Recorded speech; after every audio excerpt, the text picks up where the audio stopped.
Ciao besties, welcome back to my channel. My name is Viviana and in this video we're doing something very cool. As you've probably seen from the title, yes, today we're designing a brand from the 20th century. Let me explain what I mean with this. Basically, the idea behind this video kind of was born because of a video by Nikki Tutorials. I was watching one of her videos and she was doing a makeup tutorial from the 1920s, I think. She was kind of following the way that they used to do things. And as I was watching that, I was like, oh my god, that would be so cool if I could do this, but with design, you know? So I thought, oh my god, what if I design like brands from specific decades in the past?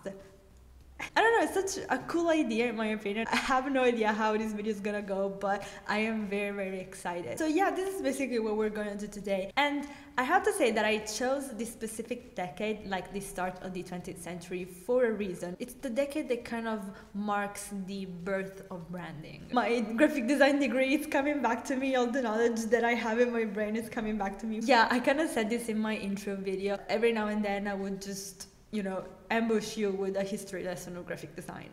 First of all, I want to say that I'm using a book for a reference, and it's actually a book that you could get. It's called, oh my god, it's so heavy. It's called The 20th Century Type. This is what kind of gave me the actual inspiration for the project. So the very short reason why I decided to pick this decade is because the 20th century marks the beginning of branding. And with this, I mean that for the first time, companies were starting to understand how they could use their logos, because of course companies had logos, but they weren't brands. They weren't kind of using it as a brand as we know it today, of course. So my goal for this video is to create a business that is realistic, like that could actually be a business that existed at that time, you know? I don't know, I kind of want to make it realistic but also make it me. So what are we designing today? Well, let's move to my laptop and I'll show you what I'm thinking. So the brand that we're designing today is a flower shop. A lucky coincidence happened and I am so excited about this because basically I was kind of picturing the kind of fonts that I wanted to use for this brand and they kind of gave me flower vibe. I don't know, so I thought, okay, let's make a flower shop. But then I was like, oh my god, did flower shops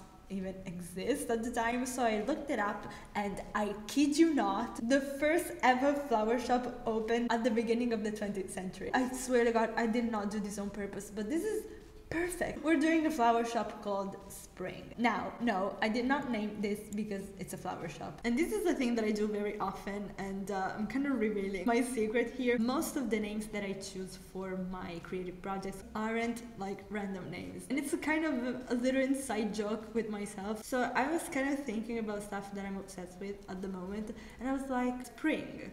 Charlie Spring. But I was like, okay, maybe not Charlie, but like Charles. Charles Spring is the owner of this flower shop and it's gonna be called Spring.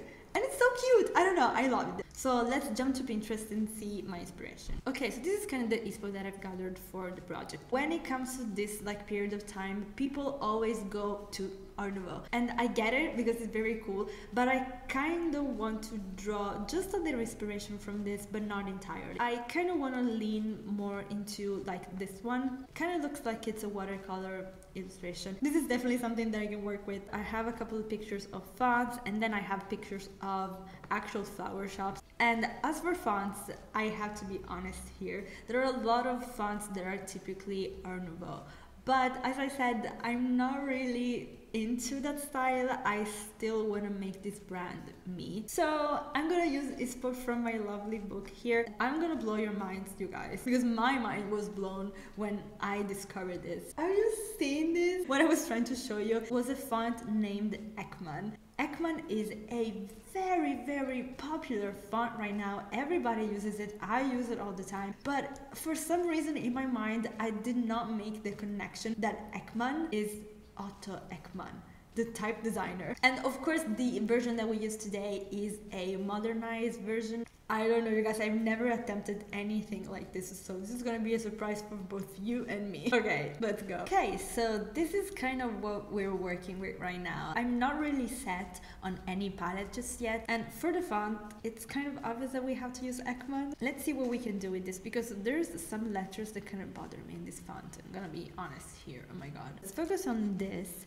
and see what we can do, because maybe there are like some glyphs. What can we do with this? I would definitely want to put some sort of like effect maybe a little bit of texture. Let's do something with the G. Okay, so one of the most like iconic letters from this font is the C, and it's the one that kind of is more recognizable, but I don't like it, first of all, and then I kind of want to use it for something else. I want to try to do something with the G. I mean, yeah, this is cool. This is a little callback to the P, and I think it's a better fit for the brand. So let's adjust the kerning because what is going on? I kind of want to do sort of texture effect. This is kind of my thing. I don't know why. Like, I'm not saying that I invented it, of course, but I came up with this on my own. And now I know that other people use it too, but I came up with this on my own and I'm so proud because I love doing this effect. What I do is I go on roughen. I make the edges like round, and I kind of see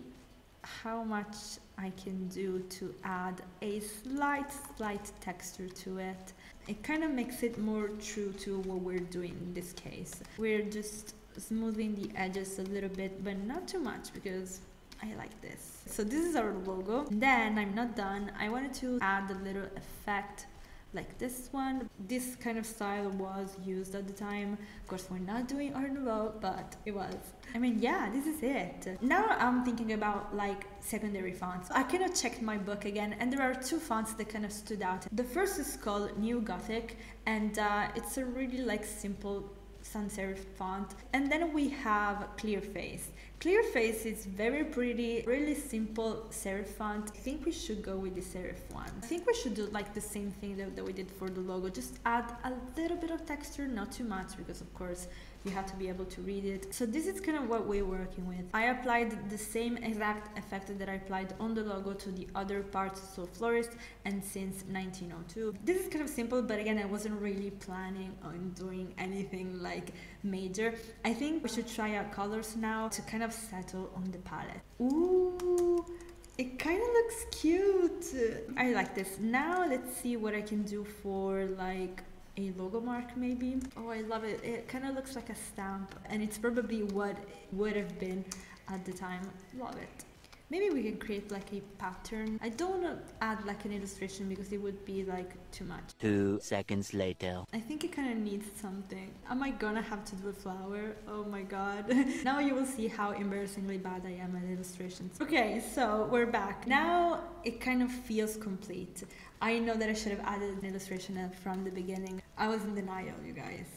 See, now it kind of looks cute. I think it's time to start with the poster. This is pretty much all I wanted to do. So I opened up a file on Photoshop, and now we're ready to start with the poster. So my idea, as I explained before, was to kind of create a watercolor poster, to kind of create some sort of drawing without really drawing anything. This kind of posters that have like a person and then like some flowers or maybe some kind of splashes, like having the logo just at the top and then having this cool like, I don't know what's gonna happen, but let's see. So I have this picture here.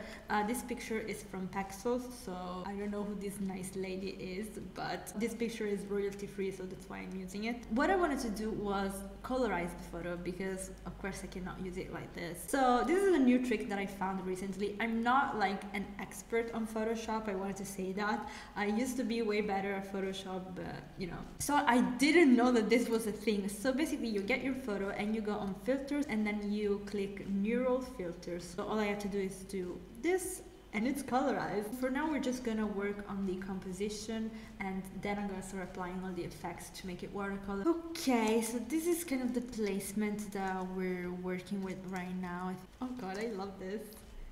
And I haven't even started. I'm doing like some sort of coloring, but not really. I think it's time to start applying the effect on the pictures just to see how it all is. One thing that I usually do is copy the layer before start working with the filters, because sometimes the filter is a little too strong. I kind of like to use the blending modes to soften the effect a little bit.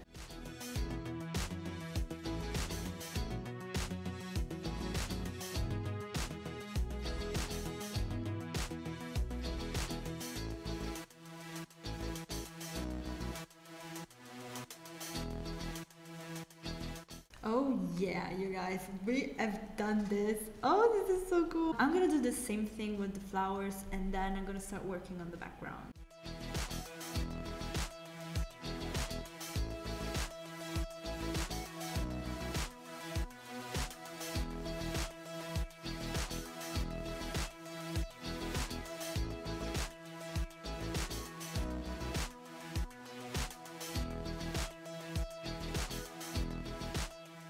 I can't believe this, we've done it again, you guys. I am so excited for you to see the finished product. So yeah, let's meet spring.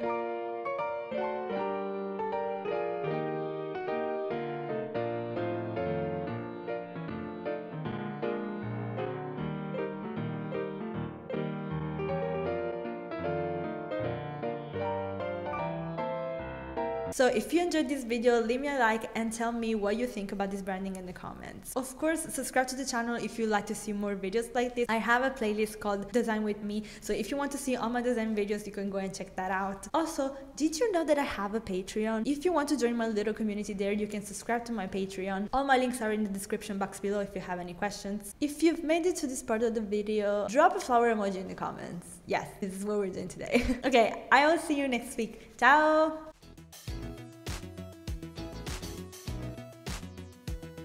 Why am I screaming? What the f—